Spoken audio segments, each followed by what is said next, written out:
Hello again, and I'm just watching the final day of the Tour de France and catching up on a bit of knitting. Haven't been doing any knitting for a long while. I'm going to say about the knitting, starting off with really, but this video is going to be about, I haven't quite decided what to call it, but shortcuts for elderly ladies um, was was a thought, but husband came up with a better title, which I might call it. So, Mature ladies. mature ladies. So yeah. So just watching the cyclists coming into Paris and exciting new finish this year to the Tour de France based on the Olympics. Okay. Hello. My over 65, 100% female, 20% in the United States audience. Welcome to everyone.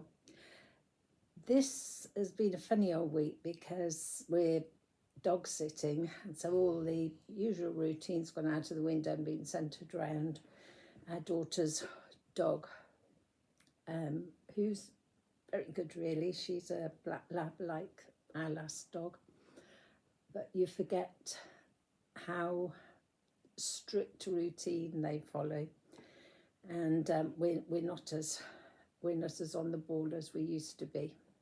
So I was going to do this video about it was after I was on a coach trip, and I was knitting, and a lady approached me and said she used to do a lot of knitting, but sadly she couldn't anymore because she'd had a stroke. And so I was thinking how she could still knit, and how, if I knew her, and she was just getting off, so we didn't get into a really big conversation about what I would have said to her.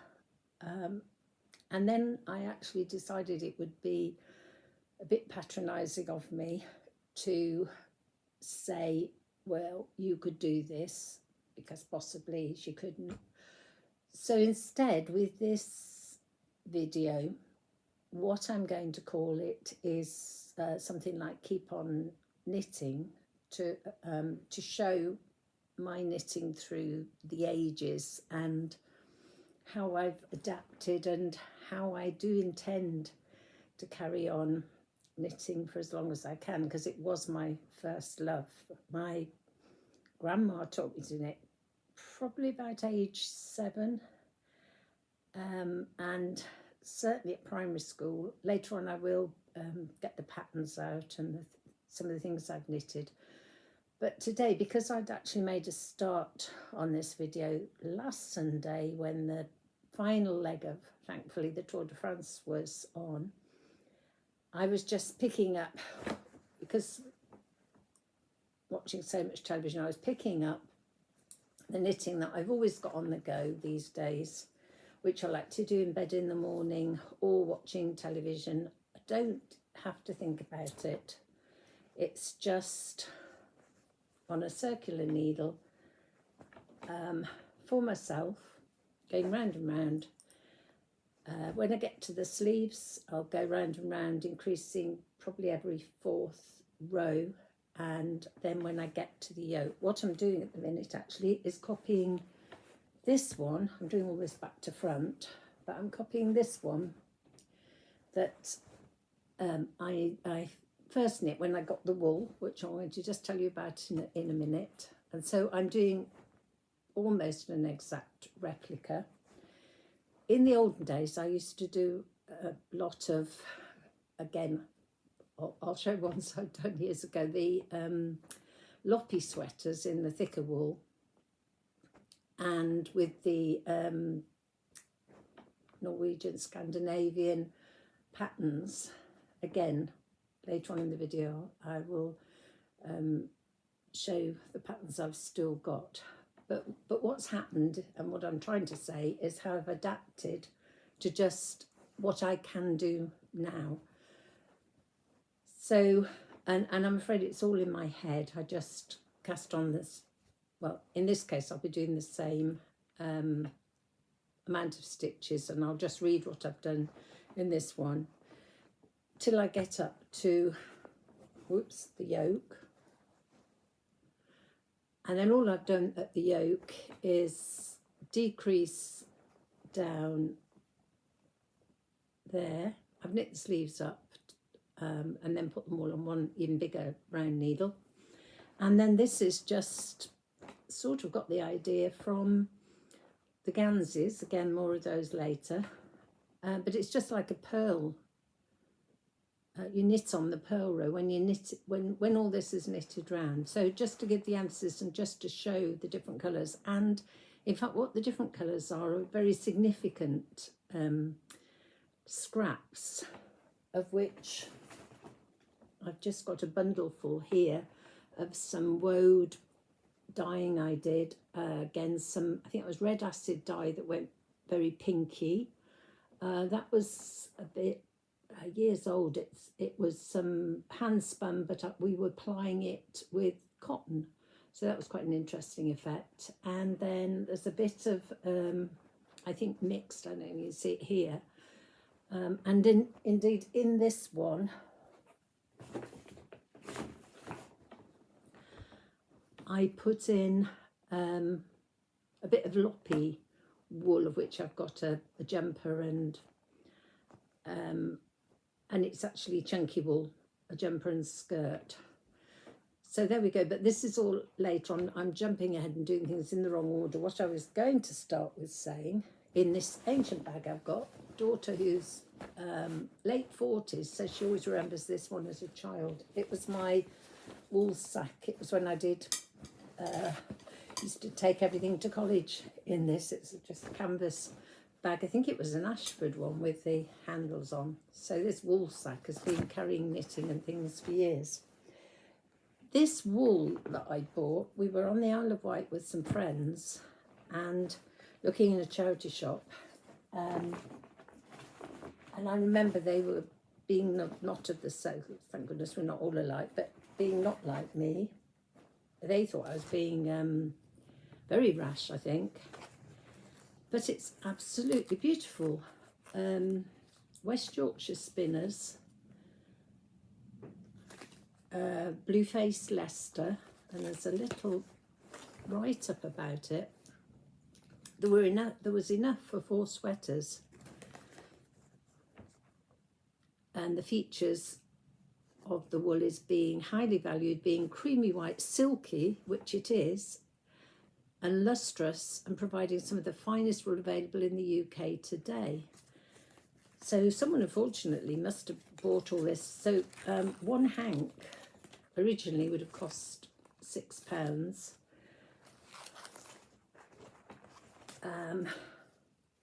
So that's hopefully one I've got on here on the wool winder, because I need to join.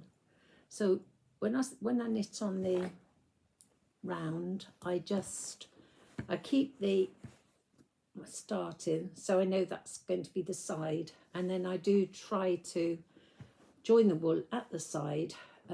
In this case, because it's not too thick, I'll just do it double for 6 rows, and then just leave little tails hanging out like that. I don't do knots. Occasionally, if it's thicker wool, I do it over 12 stitches and alternate it and sort of wind around between each stitch. So that's the way I would join it. I've got, obviously I knit this one sweater out of half of it, and I believe I should have enough left. There are 2 hanks there. There's another one here that I've already wound, which I think is the same. I'm really in 2 minds because this got left in a different bag. I'm always keep looking at it and thinking, I think it is the same. Yeah, I think that is the same as that. But I'm putting this to one side, and I'll use it on a bit that doesn't show. Again, when I get on to talking about the Ganses that I used to knit, when and I haven't researched that bit yet, but it was some wool company was going into liquidation a few years ago. So I bought up all the Gansey wool, and I didn't worry about the dye lots being the same, and thought I was being careful to do it where you wouldn't notice if it was a slightly different dye lot. And you'll see later on in this video that one of the blue Ganseys has got a very two-tone sleeve on it. But never mind, it's all good fun. I used to always say, and I still believe it really, there's no such thing as a mistake in knitting. If it's for yourself, I suppose if you were doing it as a commission for someone else, you wouldn't do it, and you'd pull it undone and start again. You would make, if you knew you'd made a mistake. But it's just to adapt. And so if you've got too many stitches on, just start decreasing, I say. So that's what this one's going to do. The reason I'm knitting another one almost exactly the same is because I've worn this such a lot, and I have actually, let's get that out of the way, I have managed to felt the armpits. So I think only probably I would know they were felted, but they fairly matted. I think what happened was I was wearing it probably with a summer dress when it got a bit hot, and I was hot, and it just sort of got rubbed together, and it was felting it as I was wearing it. So this will be the old one, but I may, because it's a good sweater, I don't know whether I could actually cut the armholes out and put and knit a diamond gusset for under the armholes. Could just leave them as they are. Actually, they don't look too bad on the camera. As I say, it's just me really that knows that they are quite felted.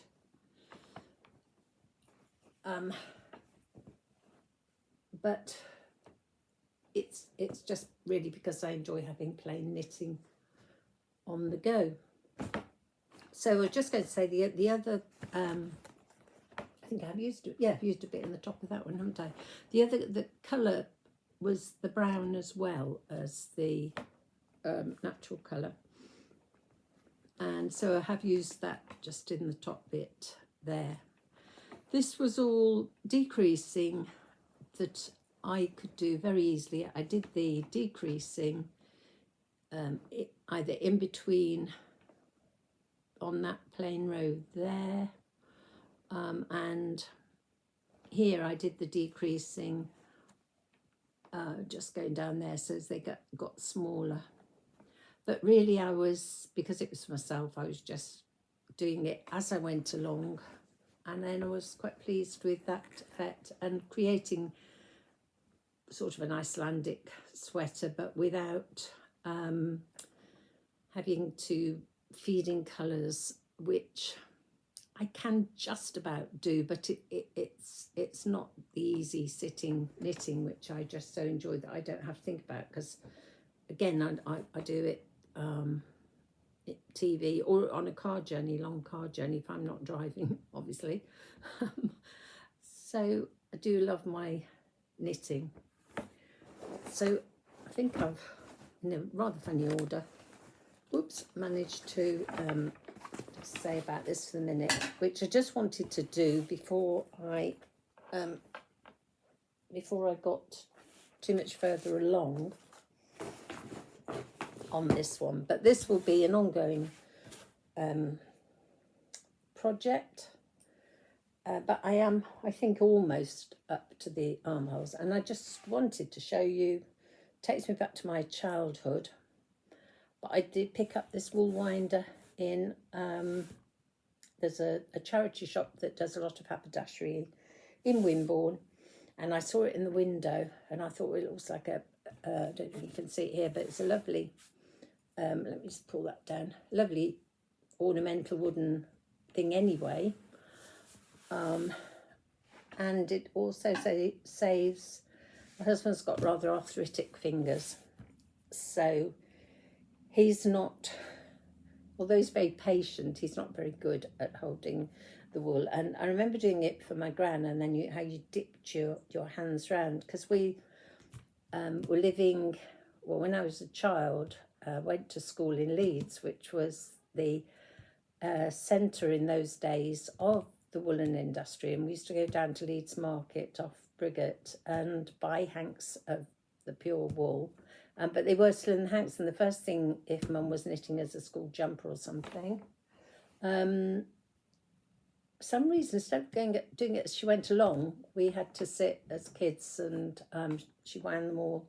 And then again, it was either Mum or my gran saying how important it was. And bear in mind, I mean, I always got short, rather chubby fingers anyway, but as a child, I always had fairly short, fat fingers. But how important it is not to do it too tightly, and how to leave the air in as you wind. So you do sort of the first bit about that much, and then put your fingers over it and go over your fingers again. I have watched people doing it and they just wind it round the ball. Well, we were always discouraged from doing that because it would end up very tightly, and you're stressing the wool really, because of doing felting and going into all the properties of sheep's wool. It is important, the tension on it, and so you're allowing, and the plying, you're allowing by winding it round your fingers to the ball round your fingers there, you're allowing a bit of give in here, so it's a nice soft ball, not too tightly wound. I hadn't thought, and that's how I've always done it. I hadn't thought until I'm actually saying it now. It sounds a bit silly talking about a ball of wool as though it is a living thing, but somehow it does make sense that you don't want to wind it too tightly, because I actually knit very slackly, but if you were to knit tightly and you'd wind it too tightly, I think you would find that the whole garment would be a lot smaller once you'd washed it when you'd finished, because it would have been knit too tightly, and that the wool would have only once it was knit been allowed to expand. Whereas here you're leaving it, the air in it. Someone, the teacher at the college I went to for the spinning, weaving and dyeing, said I'd got very soft hands when I was doing spinning. I didn't quite know what she meant until I'd taken up the quilting again, the patchworking and quilting a bit of it. But I do notice when I'm doing things that I sort of go with the material and enjoy the process. Anyway, that's enough, because I shall start rambling and I can hear, oops, hubby's coming back in and the dog's going to bark. Oh, is she going to bark? No. So I'll stop this one for now, because that's about the current project that a knitting project that I've got. But I shall follow it up with my knitting sort of over the ages. There were a few gaps. Oops. Can you, I am just stopping in a minute. Can you just, oh dear, and I don't know how to edit. Can you hang on, please? Could you just hang on just for a minute? Sorry, I'm just finishing. Okay, right, I think there's some food to be put away in the fridge, so I shall stop this now. Bye for now.